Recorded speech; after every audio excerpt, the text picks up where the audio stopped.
and parties engage in with commercial contracts. So now it's my pleasure to introduce Mike Payne. He's our next speaker. He'll be talking about the life and death of a commercial real estate loan.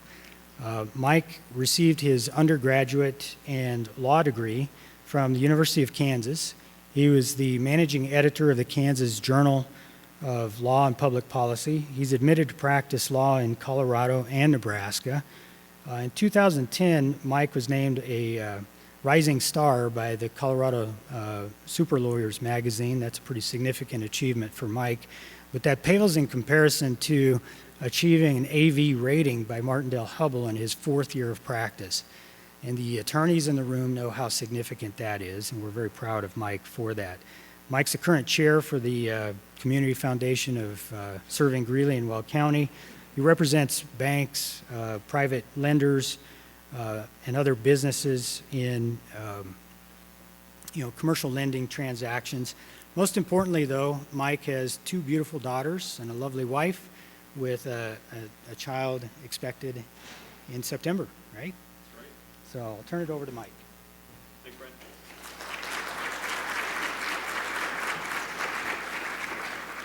I hope you're applauding for Brent because I haven't done anything yet. So, I want to thank you all for being here today. I appreciate the attendance. It's great to see you all. And I want to thank all those that are attending by webinar. Hello. I'm going to try and look directly at the camera for you. So I'm going to make a couple of technical adjustments here. Amanda Vandergriff, my wonderful paralegal, is going to help me out by clicking through the slides. Otherwise, I would get dramatically behind and everybody would be confused. So, also want to start off by thanking the staff that helped put this on for us. Without them, we couldn't have done this. They're terrific. So thanks to Pam Thompson and BB Thomas, Tana Satterfield, Ginger Hagel-Coatman, our tech guru, and Felicia Aragon. So, all right. So, as you can see from this giant slide, and I want to, whenever I'm here and below this, I feel like an Italian dictator. I feel like Mussolini with this huge propaganda screen above me. So it's sort of a weird feeling. But anyway, we're going to start this presentation: the life and death of a commercial real estate loan. And you may be thinking, why are we talking about real estate lending? That's what got us all in trouble for the last 5 years during the recession. Well, good times may be here again. I'm not an economist, but things seem promising. Colorado had the 3rd highest over-the-year percentage increase in employment in June 2013.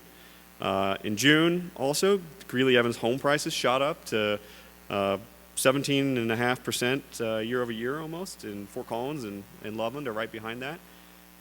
Greeley foreclosure rates fell below 1% in May, and the 90-day loan delinquency rate fell from 4.25% to 2.79% in May. And this morning I saw the Wall Street Journal reported that 5-year delinquencies on home mortgage loans are at a 5-year low across the board across the country. So all you have to do is look at the papers today to see that there's not as many horror stories as there were.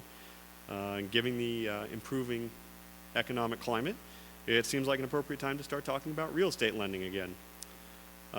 Especially since in northern Colorado we have an abundance of real estate. So what is a commercial real estate loan? Well, our good friends, the federal regulators, have provided us with this definition.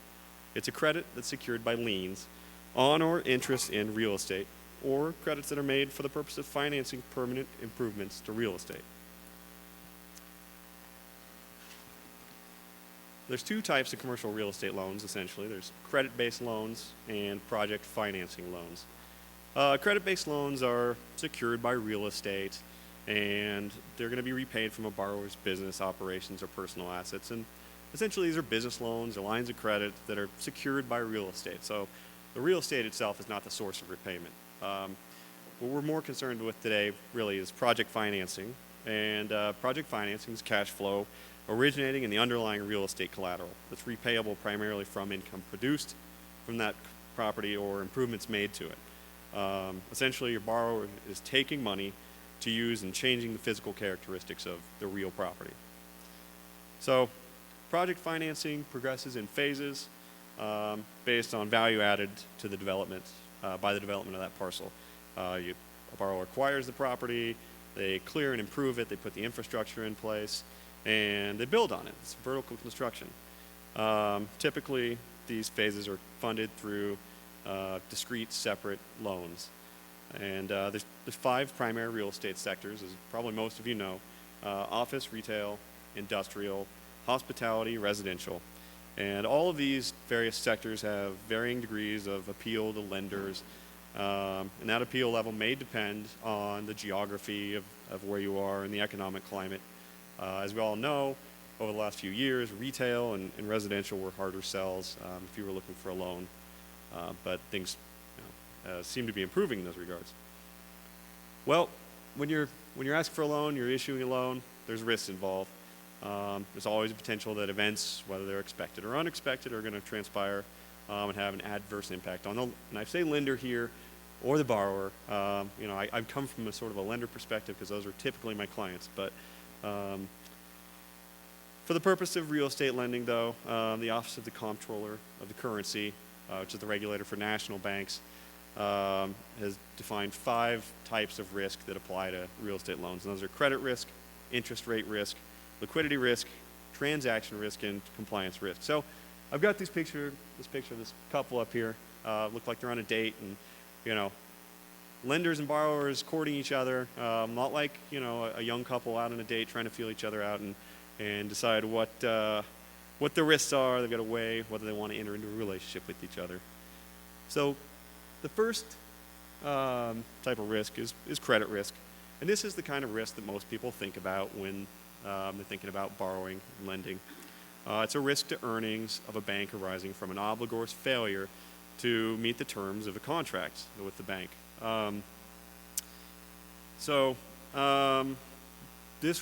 These risks arise and can be affected by competitive market factors. For example, a property doesn't lease up the way that the parties were expecting it to. There may be a slowing demand for a product in the market. For example, if everybody decided, we've got a shortage of multifamily rental properties, and everybody decided to build one at the same time, and you get a glut on the market. There could be a change in tastes, and there could be, distressed property. Sales can, decrease the market value of other properties, and that's happened recently. Interest rate sensitivity of real estate investments affects credit risk. So, for example, you've got a floating interest rate on debt versus fixed lease income. You get kind of stuck in a gap there. That's a credit risk. Rollover of leases occurs. You fail, a borrower who's a landlord fails to get new good tenants in at the expiration of those leases. There's also changes in a regulatory environment can cause problems. Change in zoning, tax liabilities to a borrower can affect their ability to repay. And there's construction risk, which we'll talk about in a little more detail in a moment. But some of those would be construction delay or the project going over budget. Next type of risk is an interest rate risk. And this is a risk arising from movements in interest rates. And for example, where a bank commits to lend money at a fixed interest rate return, and its return is fixed then, but the bank's costs to obtain those funds or its repayment obligations may go up. And this is kind of akin to where you've got rising inflation versus stagnant wages. Again, the bank gets stuck in the middle there, stuck in the gap. But since most commercial real estate lending is done on a floating interest rate basis, this isn't as much of a concern with real estate loans. Liquidity risk is a risk arising from a bank's inability to meet its obligations when they become due without incurring unacceptable losses. And this might arise from a failure to anticipate or recognize changes in a market. In the context of commercial real estate, project financing, this is a function of the bank's inability, to convert the book value of its loan asset to cash. Book value being so the market value of the property less the cost of sale, holding costs, and those types of things. Operational risk is the 4th type of risk that a bank needs to concern itself with. It's a risk arising from problems with service or product delivery. And essentially, this happens sometimes where there's an ineffective system for monitoring the progress of payments and controlling disbursement of construction loan proceeds. And finally, the fifth and final risk we need to concern ourselves with is compliance risk, and this is the risk to the bank arising from violations of or non-conformance with laws or rules or regulations. I've got a couple of examples up here. So CERCLA, the Comprehensive Environmental Response Compensation and Liability Act, that's pretty catchy and easy to say. Banks are concerned with CERCLA because they don't want to take over contaminated property. They should know there is a liability exception for secured lenders, so long as they don't actually participate actively in the management of a contaminated property. For example, they don't exercise control like a facility manager would. And, also, banks I know are always hesitant to take over property that's contaminated, as they should be, through foreclosure, but that doesn't necessarily mean they'll be liable. They have a little wiggle room there, so long as the lender reasonably attempts to divest themselves of the property as soon as possible. And as Brent discussed, whenever you're talking about reasonableness, that's a gray area. So another example of compliance risk is the Laundering of Money Instruments Act and Controlled Substances Acts, and I bring those up because recently, as we all know, Amendment 64 passed. It's created some issues for what banks can and can't do in terms of lending money to marijuana cultivators, sales people, whatever. These are a couple of federal regulations that would put a bank at compliance risk if they decided to participate in those kind of activities. Okay, so we know about the risks. What do we do about them? What do banks do to mitigate those risks? Well, they enact loan policies, and these are required by federal law. And I've listed a couple citations here to basically the regulation from the FDIC and the OCC that require banks to put in place loan policies. They're necessary to establish safe and sound banking practices, and they should be reviewed annually and approved by a board of directors, which is one of the reasons why banks need to have a strong board of directors. People who have a banking background or understand banking, so they know what they're doing is sound and safe. Policy needs to establish portfolio diversification standards, and the purpose of these standards really is to avoid concentrations of risks, such as too much commercial real estate, which we all saw happen recently, or also avoid too many loans to consumers. As we all know, there's a new federal agency in charge of consumer protection, and they're enacting more and more stringent regulations on banks in terms of protecting consumers. And if I could foresee a situation where a bank that was highly invested in consumer loans may get themselves burned if all of a sudden those regulations become even more strict or onerous. It may be hard for smaller banks or banks in limited geographic areas to avoid these diversification problems, but they need to be aware of them. Let's see, banks need to monitor the conditions in the real estate market to ensure the policy is appropriate for market conditions. And for all the bankers that are here today, congratulations, you're doing your due diligence, you're monitoring the market conditions. I'm sure during our networking break, you'll be talking to all the title agents and lawyers and everybody out here to make sure that you guys are in compliance with your loan policy. Okay, so let's talk about today's lending landscape. And this is some information I've culled. It's anecdotal evidence that I've culled from talking with some bankers, some here, some not, regarding what's going on today and what kind of deals are they seeing or willing to do. Loan-to-value ratio. This is the ratio of the loan to the value of the collateral. And today, most bankers are really looking for loan-to-value ratios that are falling that 70 to 80% range. That's not atypical. And if a lender is going to take a junior lien position on a property, they're going to want to look at the combined loan-to-value ratio, which is the aggregate of all of the debt that's secured by that real property. Another thing bankers obviously look at is the debt service coverage ratio. This is the amount of cash flow available to a borrower to meet their annual interest and principal payments on the debt. I'm going to put a little graphic up here. It's overly simplified. Really, it's calculated by the net operating income plus any interest income the borrower might receive, plus any amounts recognized for amortization or depreciation, divided by their principal repayment obligation and their interest payment obligations.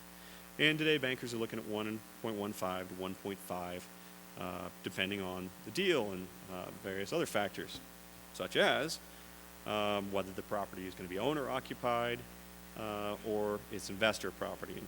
And, you all probably know, but an owner-occupied property is one where the business owner actually operates their business out of the collateral that's being pledged for the loan, versus where it's an investment property and there's third-party tenants in there, or the business owner, the borrower, uses less than 40% or so of that property. Loan term is going to be a factor too. If the borrower wants a really long loan term, then they're going to probably have more stringent restrictions otherwise. Obviously, creditworthiness of the borrower guarantor is probably one of the most important factors, if not the most important factor. Character also is important. The person's reputation around the community, especially for community bankers. And interest reserves, that's something a banker's going to look at when they're thinking about what kind of a loan, or the loan committee is going to look at when they're thinking about whether to extend credit. Those are funds that are used to cover ongoing interest obligations, and they may be on deposit at the bank and controlled by the bank. Cash reserves too, whether or not the borrower has sufficient cash reserves, which again may be on deposit at the bank, and whether they have those cash reserves to cover short-term or emergency situations that might crop up. Also, the banker is going to look at which sector it's in and how that sector is performing in the market. So once a lender and the borrower have assessed and they've weighed all the risks of entering into a relationship with each other, they've come to an understanding of some of the basic loan terms, you've got a marriage. And as is the case with most marriages, everybody's hopeful that marriage will beget a happy, healthy baby. Okay, so you've got the baby on the way, right? The numbers work out. Everybody's kind of in agreement on what's going to happen here. What happens next? Well, the lender needs to perform their due diligence with regard to the borrower and with regard to the collateral that's going to secure that loan. In terms of the borrower, generally the borrower is going to be a single-purpose entity, and in a commercial real estate setting, that's helpful for the lender because it helps ease concerns that a multi-purpose entity's other obligations could negatively affect that borrower's assets or their ability to repay the loan.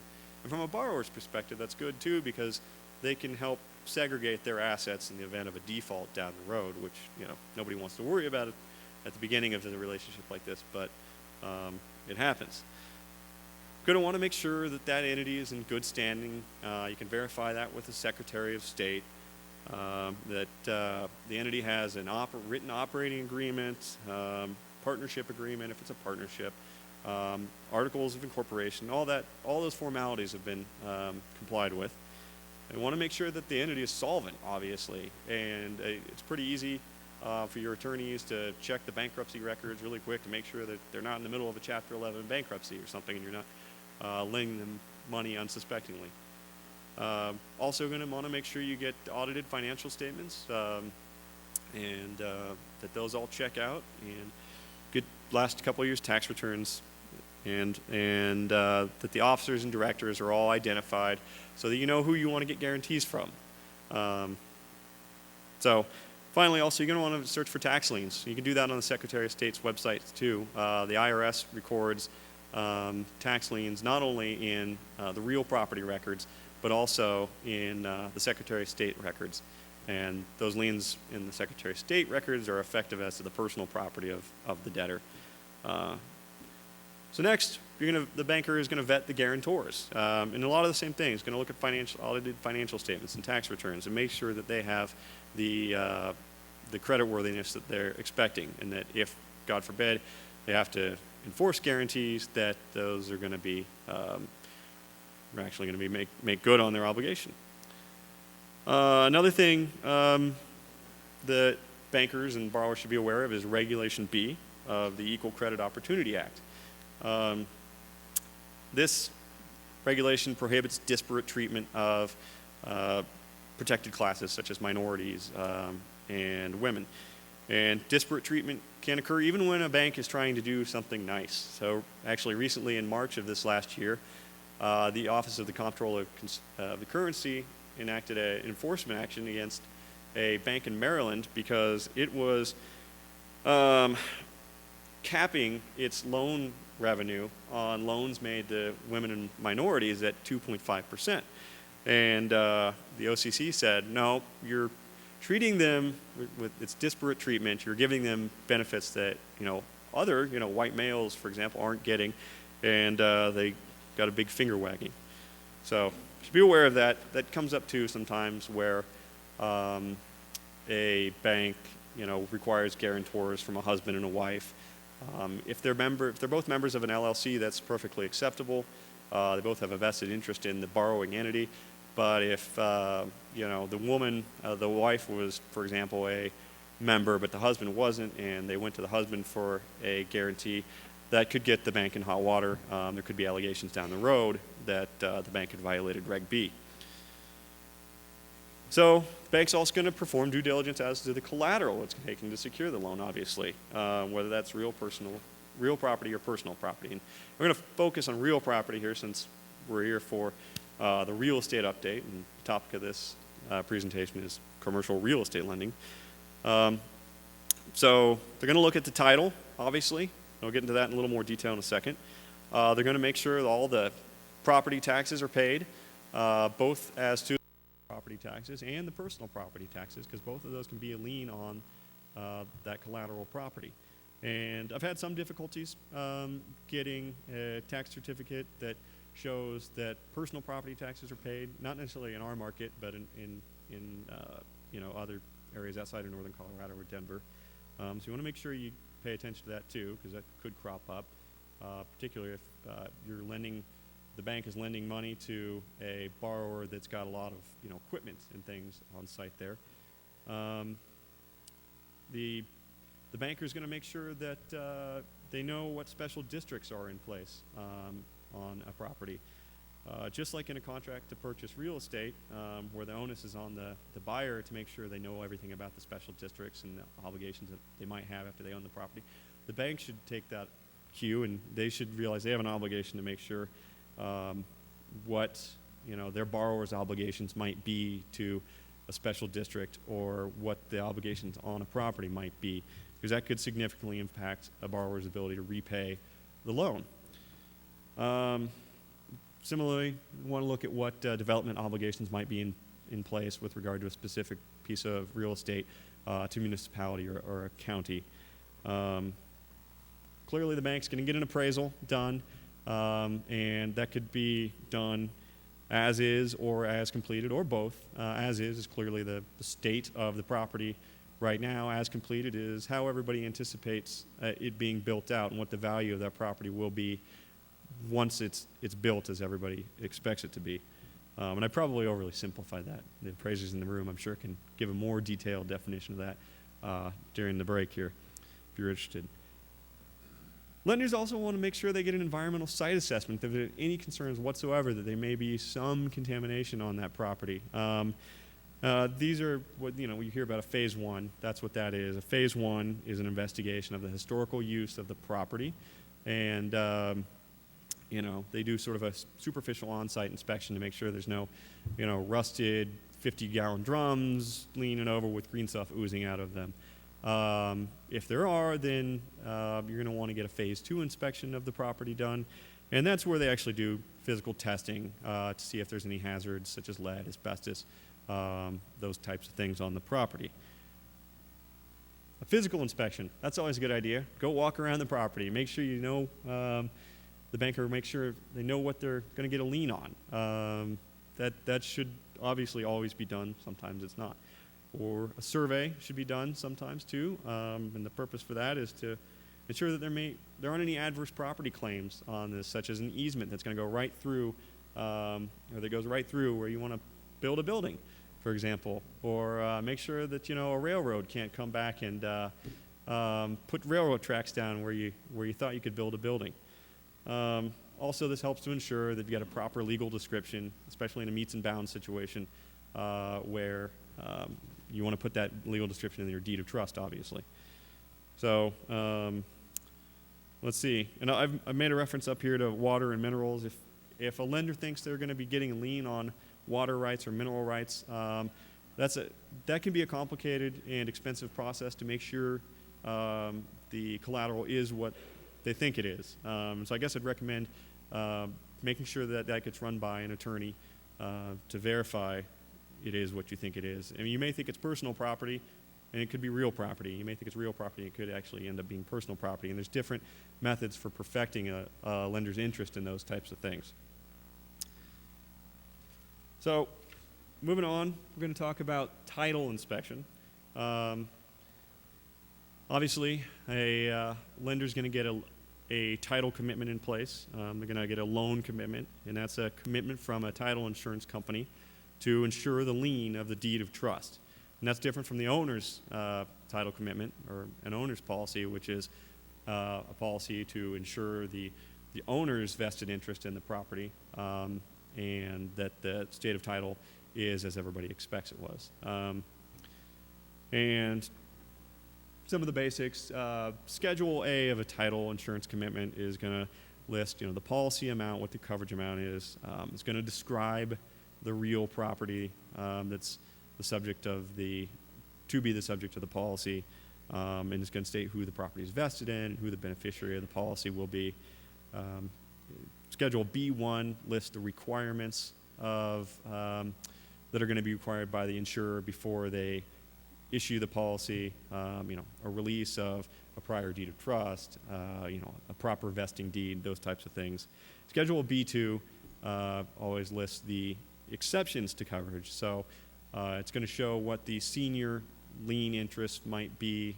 So if a lender knows they're going to be making a loan secured by a second lien position, that first lien is going to be listed in the exceptions. There's going to be other easements and a rights of way to municipalities, those kind of things listed there. Also, a lender should know, obviously there's, to use a technical term, gazillions of title policy endorsements that are available. I'm not going to go into those in any great detail, but a couple of examples of those would be a zoning endorsement, which would insure against the loss to a lender as to the property's zoning classification. So if a lender makes a loan to a borrower and they think, well, I'm going to build a casino here, and then you find out later it's not zoned for that or can't be zoned for that, then there could be some title coverage there. Future advance endorsement may be important for a lender too, and that covers a lender for loss caused by a loss of priority of future advances made to a borrower.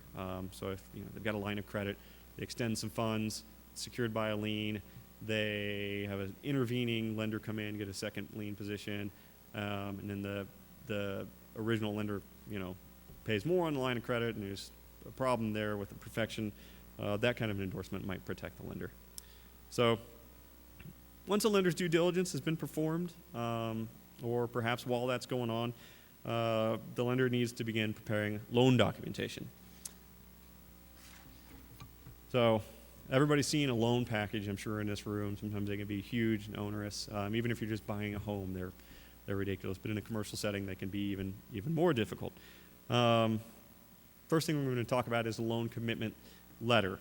So a loan commitment in a commercial setting is where borrower goes to a lender and says, I need a loan to do X, Y, and Z. And they say, well, we can probably do that. Let's talk about some of the terms and get those in writing before we actually sign everything. We want everybody to have a sort of working understanding. Loan commitment letter is going to describe the things up here, the parties, their relationship, the general loan terms everybody's expecting, what collateral is going to secure the loan, those types of things. Some of the other things that are going to be maybe referenced in there are whether there's going to be secondary financing, whether the lender is going to expect the borrower to deposit funds in escrow for payment of property taxes and insurance, what kind of insurance is going to be required, whether there's going to be a huge policy because there's risky activities going on there, whether they need flood insurance, extra riders to cover hail damage, those types of things. And there's different kinds of loan commitment letters. They're non-binding agreement. I hesitate to say a non-binding commitment because that seems like an oxymoron, but there can be a non-binding type of memorandum between a lender and a borrower, which wouldn't technically be a contract, but if that's the party's intent to enter into something that's not going to be binding, then that needs to expressly state that there's an intent for it not to be a commitment to lend or to borrow. And that's another important thing to point out here is that commitments can be unilateral or bilateral. It can be a commitment from a lender to lend money, or it can also be a commitment from a lender to lend money and a commitment from a borrower to borrow money, which could be enforced against the borrower. So if the parties don't want it to be binding, it needs to be expressly stated, ideally in bold letters and in all capitals and repeatedly, and it should use a lot of contingent language so everybody knows it's not binding. Then you have, kind of a contingent loan commitment, which is going to be a little bit more detailed, and this is actually going to be a contract between parties. It's going to be used where the documentation is at least partially delineated ahead of time. A lot of times it's going to contain a clause in there that says, the lender commits to lend, X amount of dollars, and the documents, it's going to require documents to be in a form and substance acceptable to lender. And that's going to give the lender some discretion, some wiggle room if they decide, well, we really wanted you to sign a guarantee with these terms, and the guarantor says, no, I'm not going to do that. Maybe they can get out of the commitment then. But you should all know that this is a contract, and that does carry with it an implied duty of good faith and fair dealing. So there's discretion there, but it can't be sole and subjective discretion, because the lender can't get out of it just because they wanted to. And then there's a firm loan commitment, which is going to be very detailed. It's going to have almost everything spelled out in it. It's going to be analogous to earnest money contract to purchase property, and it still could contain conditions precedent, such as will lend money upon the occurrence of this or that, or in the event this zoning reclassification is approved by the county commissioners or whatever. So that's the first thing that's going to be in place, perhaps. Next, there's a commercial. Oh, I should go backtrack. So having said all this thing about what's binding and what's enforceable, you should all be aware that Colorado has a Colorado Credit Agreement statute of frauds, and Brent talked about the statute of frauds, and this is a special statute of frauds. And it's at 38-10-124 in the Colorado Revised Statutes.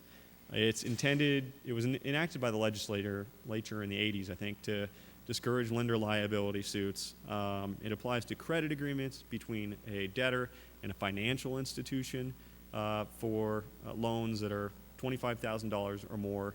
And that's important to stress. It's financial institutions. If it's between two guys on the street, this doesn't apply. It bars claims against a financial institution regarding unwritten and unsigned credit agreements. So if a borrower says, well, you said you were going to lend me, $400,000 to do this under these terms, if it's not in writing and it's not signed by the lender, that's not going to be enforceable against the lender. And a loan commitment would classify as a credit agreement under this. The credit agreement is defined very broadly. It could be, an agreement to modify a loan or anything, virtually. So that's worth noting. Okay, so moving on. The next type of loan documentation that you're going to obviously see is a commercial loan agreement. And this is going to contain, depending on how definite the loan commitment letter was, it's going to contain a lot of the same terms set forth in that commitment letter. But it's also going to contain representations and warranties.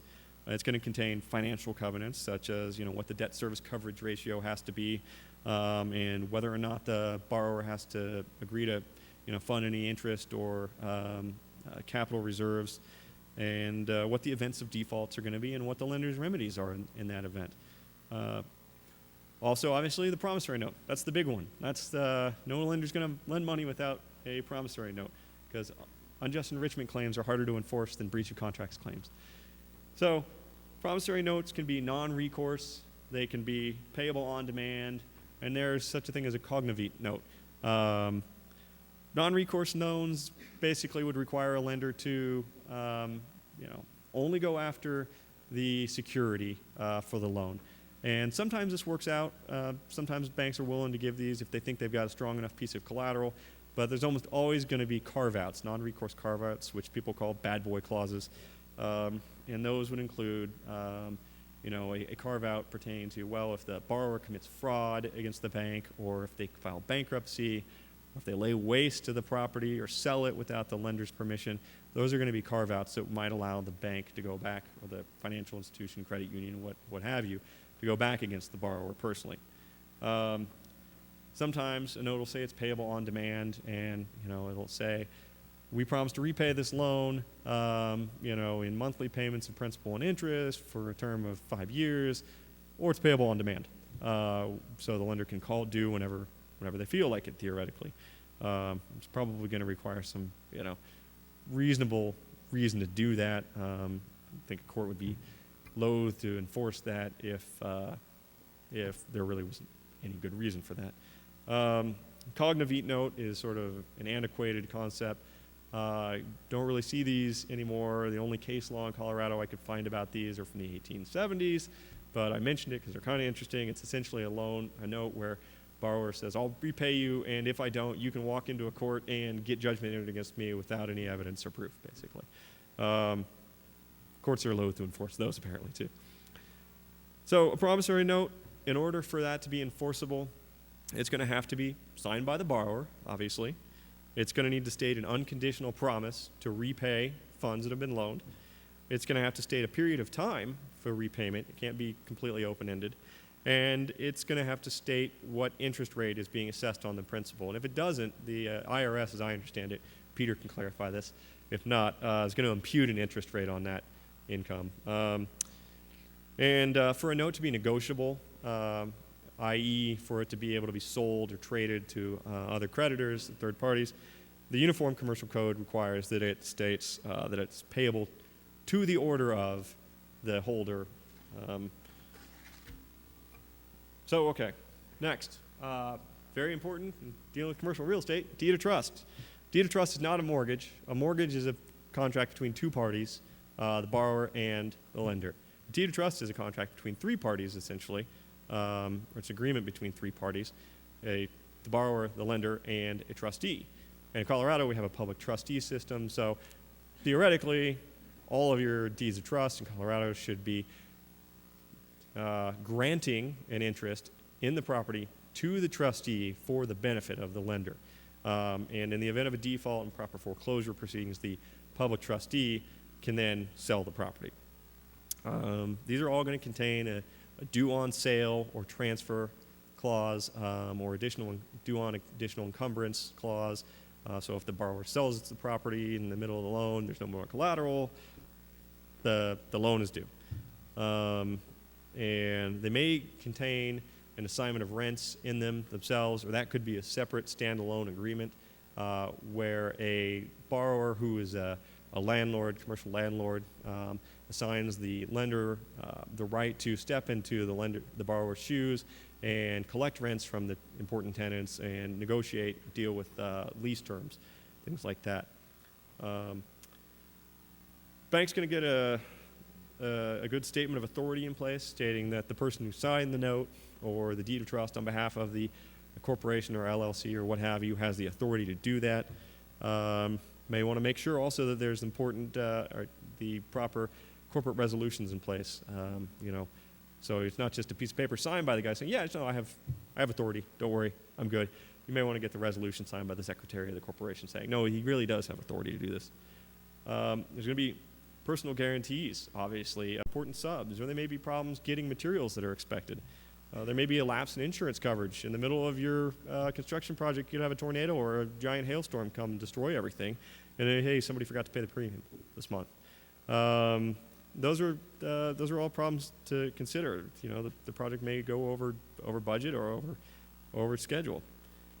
And there's three basic types of construction loans. There's your land development loans, which are where the proceeds are used to purchase the loan and put the basic infrastructure in place. This is sort of non-vertical type of work. There's a residential construction loan where a borrower takes out money to build a house, spec house, and that's vertical construction. and commercial construction loans, putting up office or retail spaces, and those are, again, vertical construction. In those kind of situations, the lender may commit to issue short-term financing with the expectation that permanent long-term financing is going to come in after the fact, which may require additional loan documentation, such as a takeout commitment to be in the file. So, construction loans, because of their nature, require some different documentation that may not be in place, like that commitment for takeout. It's going to spell out different events of default, and maybe different obligations that aren't in place otherwise. Other documentation may include project plans. You're going to need to know what's being built. These theoretically should be done by a certified planner, not done on the back of a cocktail napkin. Feasibility study for economic risks and technical financial feasibility of the project. You want soil reports there. Don't want to put up a hotel where you've got loose soil and fall over. It could be liability to everybody there.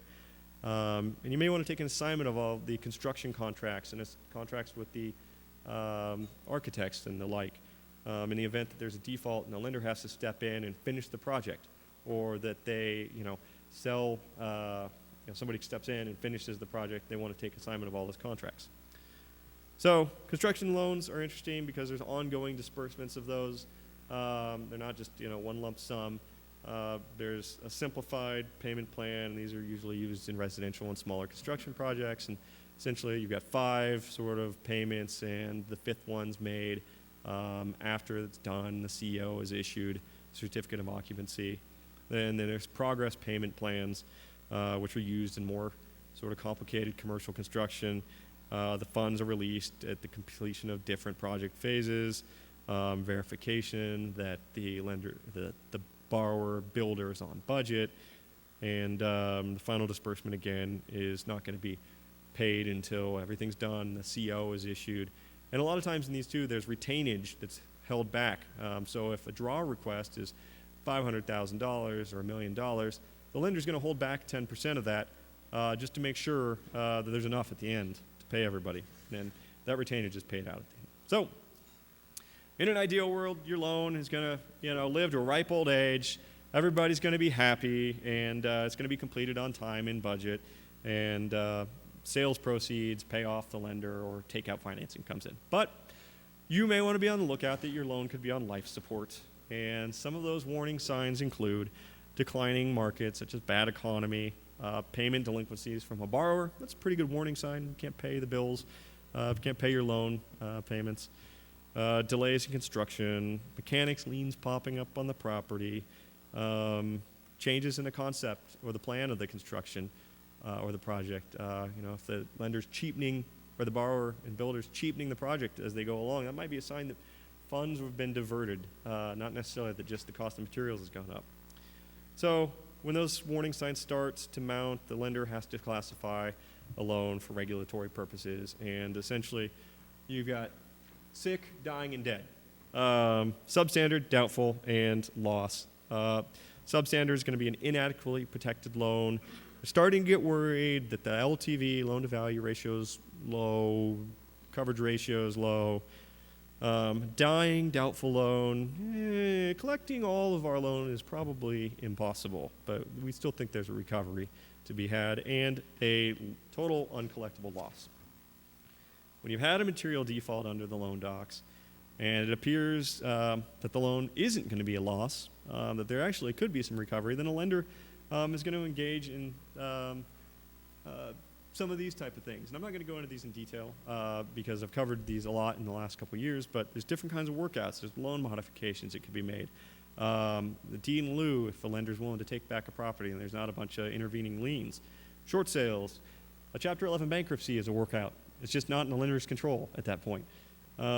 Foreclosures, default litigation, if you think a guarantor has the means to make good on the loan. And unfortunately, sometimes there's mass casualties when you've got a material default. And this occurs sometimes when there's a default on one discrete loan, but the loan documents provide that that default is going to be a default on all the other loans that you've got with this lender. Or a default with, a third-party lender is a default under all of your loans. That creates problems too. So once a lender starts down these paths of these workout things, it often signals death. between the relationship between the lender and the borrower, or at least the loan. Of course, though, there's always the possibility that the loan could be reincarnated. An example of this would be where a lender finances the acquisition of the existing collateral by a third party. So your borrower, you couldn't cut the mustard and get the project built, and they ran out of funds and they're in default, and they find somebody else to step up to the plate and complete the project, but the lender has to finance their acquisition of that, pay off that the prior debt. That happens, but lenders should be careful. I've seen allegations arise where the second borrower steps in and says, "Whoa, you found a rube here. You induced me into this project. You didn't tell me about X, Y, and Z." And the original borrower and the lender suckered me into this. Another example of reincarnated loan could be where the bank actually forecloses on the loan and or forecloses on the collateral, and then they sell it to a third party. They finance that acquisition and carry back that financing, and the project gets done. So regardless of how it works out, at the end, you're either paid off in full, everybody's happy, or everybody's sad because the loan went into default. You may just want to throw a wake, have a beer, think about the good times that were and all the things it could have been. Anyway, I appreciated everybody here today. Thanks very much for listening to my presentation. I also want to specifically thank all of our sponsors today. We couldn't do this without you guys. Thanks to National Inspection Services, Anton's Colin Mitchell, Land Title, RLR, Farmers Bank, Don Shannon Appraisers, Guarantee Bank, North American Title Company, Fidelity, and Heritage, and Land. I think I said Land, but just in case. So thank you all. Appreciate it. It's now time for a networking break.